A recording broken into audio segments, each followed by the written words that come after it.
Hi, today we're going to learn about our online SHSU Blackboard support. Starting at the Ellucian homepage, we're going to navigate to Blackboard. Scroll all the way to the bottom and you will find our online 24/7 support desk. This is an important phone number to share with students so that they know who to call if they're ever having any technical issues with Blackboard or Respondus Lockdown browser. Personal technical problems with their personal devices are not covered under the support desk, but any issues logging into Blackboard, accessing Blackboard assignments, or working with the Respondus lockdown can be contacted for any of those issues. They are also a great resource for you as an instructor because this is the area where you would email any bugs or any technical issues that you run into while you're operating your Blackboard course. Earlier this semester, I had a problem with my test bank. All of the images were deleted.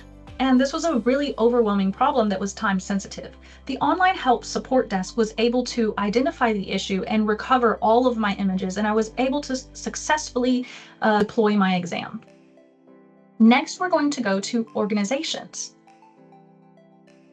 Once in organizations, I would like you to go to Teaching with Blackboard or our Lscpa Org course. This course is a great resource for anyone starting out at Lscpa or anyone wanting to improve their skills as an online instructor. So I recently completed the online instructor educational course through Sam Houston State University with Jacob Spradlin and his team. Some of the things that we reviewed in that course were kind of some basics, which as a person who didn't take a lot of online classes, that was very helpful for me because things that I could say verbally in the classroom were not necessarily things that I was able to convey very easily to my online students.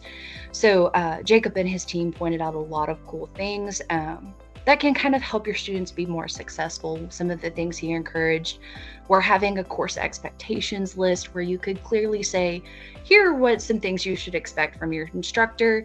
Here are some things that I should expect from you. And just kind of being able to put that forth in a short, simple, sweet document versus something like a syllabus was very helpful.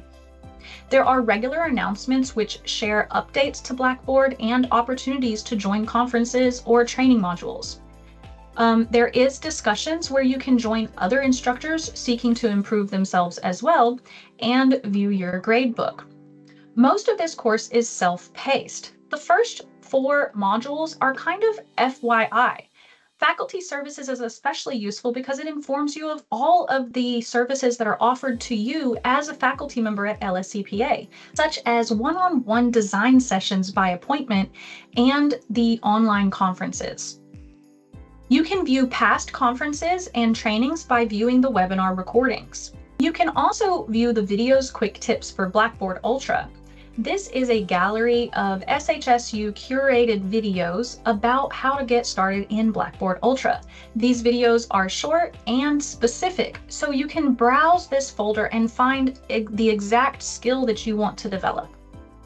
Some other things he encouraged was a very detailed student schedule, which I think will be super helpful for my students, especially in developmental courses where they need a little bit more of that scaffolding is what he called it, but that support and that structure that is super helpful for underprepared students. I'd like you to scroll to the Start Resources though. Once you click on Start Resources, you can view each of the folders in order. So each of these folders is designed to teach you a new skill.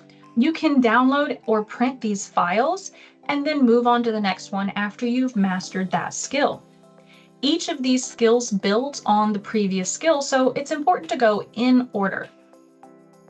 There are many modules offered, such as how to build a course from start to finish, how to assess your courses, or even how to use advanced settings such as the AI assistant. Another thing that we did in that course was he showed us how to use a bunch of the tools in Blackboard that I didn't know were there. So he showed us different things with, of course, we have the things where you can stream as a group class. He showed us video editors. He showed us how to make our announcements more appealing and more receptive to students. He showed us this really cool tool that allowed us to implement like bubbles and chat boxes. So if we had a big text in Blackboard, we could break it up with different images or different text bubbles to kind of prevent that overwhelming sense of, oh, here's 4 pages of material. So those were some really helpful resources for me. If you want to know who to reach out to for support, we're going to click Show More and scroll down. Leslie Hale is our specific support leader. She has been assigned to Lscpa, and she is available to answer any of your questions. You feel free to email her or schedule an appointment. One of the really cool things about that course is one of the course requirements is to meet with your Blackboard instructional designer. Our designer is Miss Hale, and she was able to sit down with me for a full hour and go through one of my courses and kind of point out, hey, this is something as a student that would be very difficult to digest, or maybe if we did it this way, here's some things that have accessibility issues. If you have a student with a visual impairment, that'll be very difficult for them to access. Here's a simple 2-click fix you can have that will make your material more accessible to your students. To view all of the course materials in one place, you can view the Blackboard help from A to Z. So going through that course was really, really informative. Expect to put forth a good amount of effort. It's not a log in and check in every week kind of class. You're really going to get to do a lot of things with other instructors, a lot of things with Jacob and his team, but I 100% recommend it. It is worth the time, it is worth the effort, and I feel like it took my online class from this level to way up to this level, and I'm really excited to get to implement that next semester for my students.